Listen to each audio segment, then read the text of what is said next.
इस समय हमारे साथ अतुल गंतरिया जी हैं और इनसे आइए बात करते हैं और आज जो इवेंट हुआ है कॉटन का उसके बारे में पूछते हैं और क्या जो इंडस्ट्री है उसको लेकर के भी क्या चीज़ें हैं जो इम्पोर्टेंट है और इस इंडस्ट्री को और कैसे बूस्ट किया जाए इस पर बात करते हैं। सर, सबसे पहले कृषि भूमि में आने के लिए स्वागत है।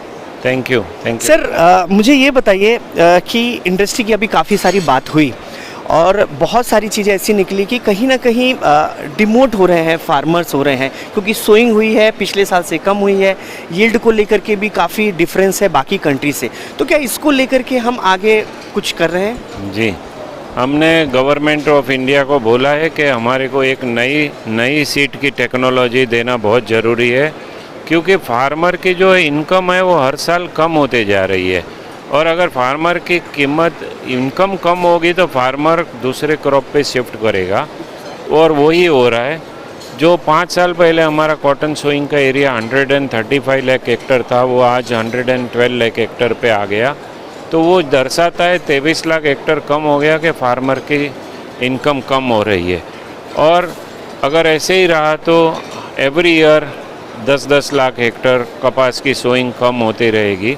तो एक नई सीड की टेक्नोलॉजी लाएंगे, हमारे फार्मर का प्रोडक्शन कपास का बढ़ेगा, इनकम बढ़ेगी, तो वो हेल्प करेगा, फार्मर खुश हो जाएगा, इंडस्ट्री भी खुश हो जाएगी और पूरी इंडस्ट्री के लिए विन विन सिचुएशन बन जाएगी।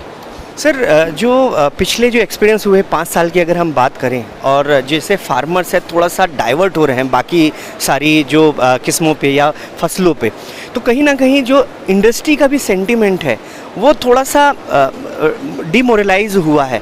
तो इसको बढ़ाने के लिए एसोसिएशंस क्या कर रही हैं? जी देखिए, हम सारे एसोसिएशन हमारे से जो बन पाता है वो सब कोशिशें कर रहे हैं। सब हम गवर्नमेंट को जो भी रिक्वेस्ट करना है हम रिक्वेस्ट, हमारे जो इश्यूज़ हैं हम उसके एड्रेस कर रहे हैं। अभी तक क्या था, हमारे पास सफिशिएंट कॉटन था, हमारा प्रोडक्शन जितना था उतना ही हमारा कंजम्पशन था और हमारे पास कैरी फॉरवर्ड बहुत अच्छा था, तो प्रॉब्लम नहीं आ रही थी। तो मगर आने वाले साल में अगर कॉटन की सोइंग कम होगी और प्रोडक्शन कम होगा तो थोड़ा आने वाले समय में ऐसा दिख रहा है कि थोड़ा इंडस्ट्री को प्रॉब्लम हो सकता है। तो इसके लिए अगर हम जल्द से जल्द कोई डिसीजन लेंगे तो इंडस्ट्री को भी इसका फ़ायदा होगा। सर, इसको लेके कुछ सरकार से बात हुई या सरकार की तरफ से कुछ बूस्टअप मिल रहे हैं? जैसे सीसीआई के वो भी आए, सीएमडी, तो कुछ है? जी, सरकार से बात हुई है, सरकार ने भरोसा दिलाया है कि नई सीट देंगे आने वाले 1 या 2 साल में। आपको इस पे क्या है, आज के आज तो सीड आ नहीं जाएगी, कोई भी नई चीज़ लानी है तो उसको 1 साल 2 साल उस पर ट्रायल होगा और उसके बाद ही वो फार्मर को दे सकते हैं, उसके पहले फार्मर को दे नहीं सकते। तो ट्रायल सक्सेस होगा तो उसके बाद नई सीड आएगी। वो जो हमें लगता है कि 2026 तक हमारे पास नई सीड आ जाएगी। मतलब सर, किसानों को और इंडस्ट्री को थोड़ा अभी और भी इंतज़ार करना पड़ेगा, उसके बाद ही नया सवेरा आएगा। जी देखिए, जब हम कोई भी चीज़ नहीं करना चाहते हैं तो उसमें हमारे को संशोधन करना, ट्रायल लेना ये बहुत ज़रूरी है।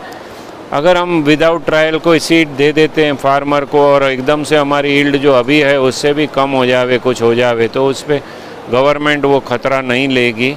गवर्नमेंट उसकी बरोबर 1-2 साल ट्रायल लेगी और जब उनको लगेगा कि अब ये ट्रायल सक्सेस हुआ है तो गवर्नमेंट वो सीड फार्मर को देगी। सर, कृषि भूमि से बात करने के लिए बहुत बहुत धन्यवाद। Thank you very much.